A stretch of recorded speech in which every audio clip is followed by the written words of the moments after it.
What's up guys? Welcome to AnimeKouhai. If you'd like to help me out, please hit the like button and subscribe to my channel.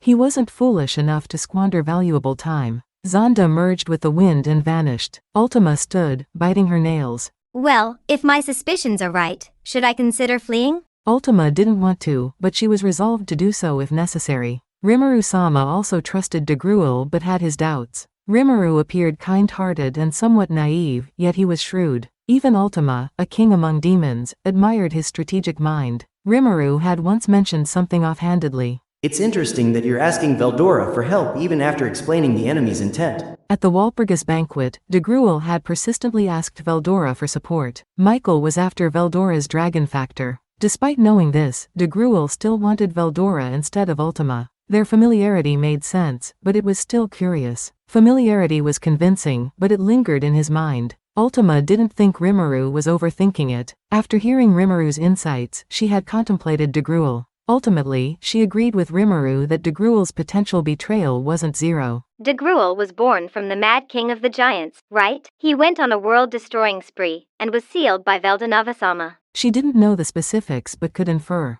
This land was next to Ultima's territory, so she naturally knew more about Dagruel than most. Rimuru likely sent her here anticipating this. It's motivating to think of those relying on you. With this in mind, Ultima arrived in Damerganya and studied Dagruel, seeking evidence of betrayal. She found a lead. Dagruel was known to have 3 siblings, though only one younger brother had been introduced to her. She suspected the last one held a crucial role, especially since a formidable presence was now attacking. This presence felt akin to Dagruel and his brother, Glassword. The Mad King of the Giants. Ultima murmured, her smile unwavering. When Veyron entered the throne room, it was filled with shouts of fury. Understandably so. The divine structure called Heaven's Tower had returned to its original function, a gateway to the heavens. Initially, Heaven's Tower was a divine stronghold that could fend off any enemy. Now, it had turned into a battlefield. The residents of this land were naturally distressed. Moreover, the presence descending from there was familiar to the ancient giants. Even without seeing the enemy, the giants were uneasy. Giants varied greatly in lifespan and abilities. The ancient giants had no lifespan. They could pass on their memories and powers to their successors if killed in battle, but otherwise, they lived indefinitely. Successors and replacement individuals had lifespans, but these increased with each generation, reaching several hundred years in the most recent generation. The abilities of the ancient giants were godlike. Giants were enormous, standing between 2 to 2.5 meters normally, but grew several times larger in battle. Their immense physical strength defined them. Dagruel, the eldest giant, could grow more than 10 times his normal size, reaching over 20 meters in battle. Among the giants, one was as strong or stronger than Dagruel, his younger brother, Fen. Dagruel had 3 brothers, and his youngest was a tyrant who retained his intellect and reason but lost control of his emotions. Veldonava sealed him, and Dagruel maintained that seal. This duty kept him from leaving the land, even after it turned into a desert. Fen was sealed in the Heavenly Star Palace, accessible only through Heaven's Tower. There were other ways, but they required a key.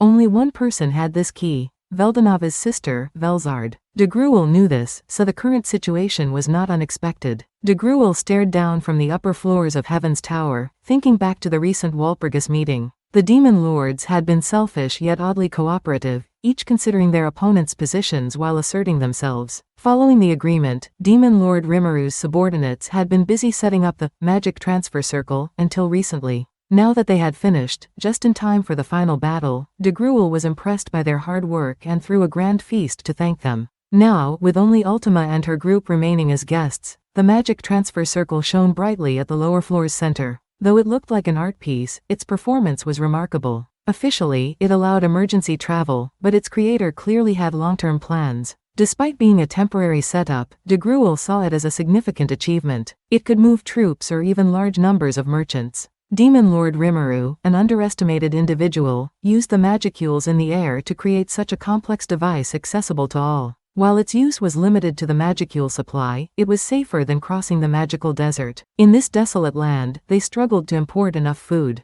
Giants needed substantial food to sustain their large bodies, especially the young ones who consumed more energy. It was a sign of vitality, yet a curse. They traded desert monster materials for food supplies from other countries. Young giants frequently traveled across the harsh desert to ensure their people's survival. This was the reality of the Holy Void, Damerganya. However, with this new magic transfer circle, their struggles would soon be a thing of the past. Until now, it was accepted that food and other items couldn't be teleported, but in the future, this issue would be resolved. It's unbelievable. I never imagined the solution to our problems would be so straightforward. If this works out, we won't have to rely on Rabirius anymore. Dagruel was both amazed and terrified by Demon Lord Rimmeru's far-reaching vision. Rimmeru's innovative ideas were beyond anything Dagruel had considered, and he admired his boldness. He certainly didn't want to make an enemy of him. Yet, just as he was reflecting on this, a familiar voice suddenly resonated in his mind. My friend Dagruel, it's been ages. I am glad to see you are doing well. I wanted to reach out as soon as I got back,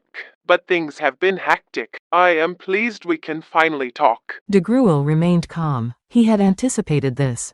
So it's you, Feldway. I appreciate the friendship, but we're on opposing sides now. Let's cut to the chase. What do you want? Feldway, the voice's owner, sounded disappointed. It's a pity you are so distant. I hoped you would help me out as well. Dagruel's tone grew colder in response to Feldway's arrogance. The revival of Veldanava? Not interested. I hold no grudge for Finn Sealing, and I'm grateful for the land and care we've received, but that doesn't mean I'll help bring him back. Dagruel and Feldway had never been close. In fact, Dagruel was furious when he learned that Michael had mind-controlled his true friend, Dino. When he first heard of Dino's betrayal, he wondered what madness had overtaken him. There's no way that fool, Dino, will choose to betray us so recklessly. And he was sure of it once he heard the full story. This certainty led him to bluntly reject Feldway's proposal. Feldway was not pleased. So, has Dagruel, the Titan of Rebellion, become docile after becoming a demon lord? Feldway tried to provoke Dagruel's temper during the negotiation.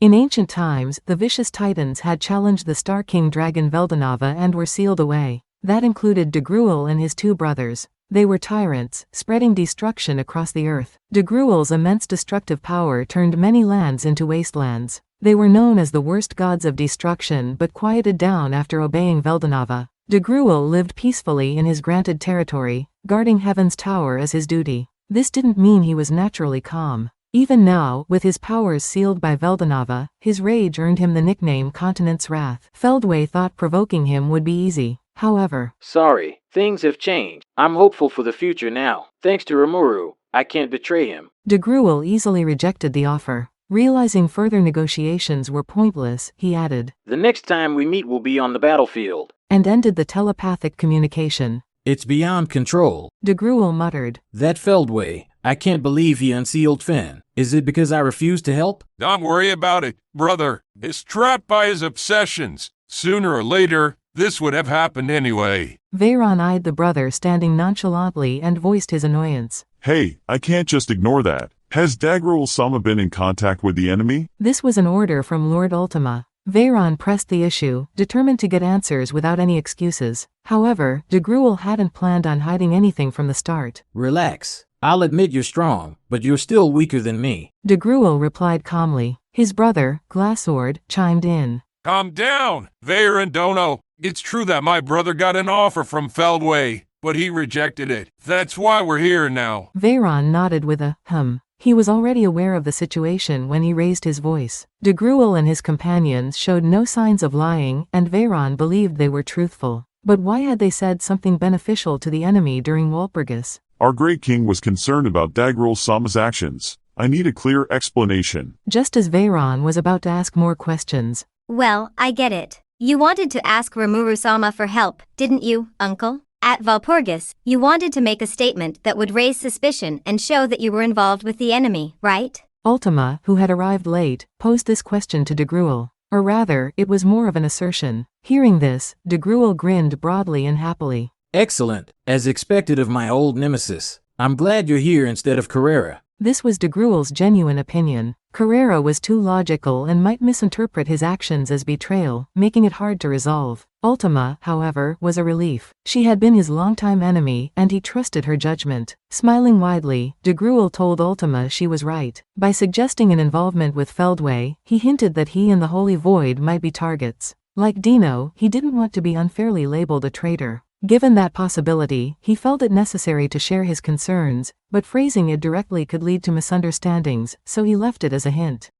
So that's what it was. Then, it went exactly as Uncle expected, right? Rimuru-sama understood exactly what was happening. Rimuru-sama is cunning and perceptive, so this was likely part of his plan. That's why, I think we can manage without worry. Ultima smiled, and Dagruel nodded, relieved. Did you hear that, Glassword? My colleague is remarkable. I knew the man with the Eye of God, who outmaneuvered Clayman, would understand my intentions. Ultima and Dagruel shared a heartfelt moment without Rimuru. Unbeknownst to them, their understanding was based on a complete misunderstanding. Regardless, their reconciliation was complete. Well then, let's do our best until Rimuru-sama arrives. Ultima-sama, I am at your command. I will defeat your enemies and bring them to you. Ultima and Veyron, trusting in Rimuru, headed into battle. Right, I guess I'll take a shot at him too. It'll be tough to handle Finn, but I might be the only one who can. I will go with you, brother. Inspired by Ultima and her companions, who were their guests, the Dagruel brothers quickly moved to confront the attackers.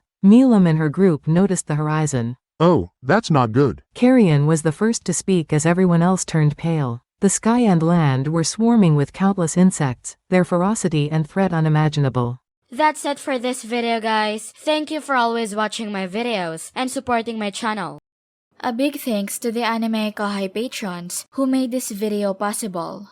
Jared Bressler, Chad Vota, Nate, Havox, Speed Saber, Curtis Loban, Judah Herrera, Just a Guy, Miss L.W. Hernandez, Jason Martin, Zach Rossan, Jerry Sladek, Ray Perez, Donald Williams, Moab A, Day of Light, John M, Godman Gaming, Markithian Tidwell, Adrian, Kumo, Sanketh Chelu, T. Bush, John L, Edgar Fuentes, JV, Thomas, J, Christ, Joshua Cousins, Vethelny, Khaled, Christian Deshazer, Cal Robs, Divine C. Harris, Panda Cats, DeAndre Nance, Monty Boy 98, D-Man, Ruben, Yuki Iki, Gray, Kamal Ebanks, Isaac, Koala King 93, Paul DeGrassi, Little 95, Quilly Buckner, Zephyrus, Alver, Normal Defate, L, Gary Miles, Dragon Spawn 666, J. Rule, Liron Sangkap, Lucas Gay, Jason Martin, Ekotski, Foolish Prophets, Ethan Madison, Sky T, Diego Ginoza, Andre Hamilton, Guy Endsley, Simon Road, Emperor WSA, Mika Espinosa, George Hage, Gobi Lin, Pratik Bandari, Arod Dare, Faiz Mansour, Jackson Early, Smexy, Carl Stephen Bernadal, Gareth Hashimoto, Steven Madison, Homelike Drop, Vasto Lord, Martin Ramos, Marl Barsha, Hansel Ortega, Karam Faraj, Efrain Hernandez,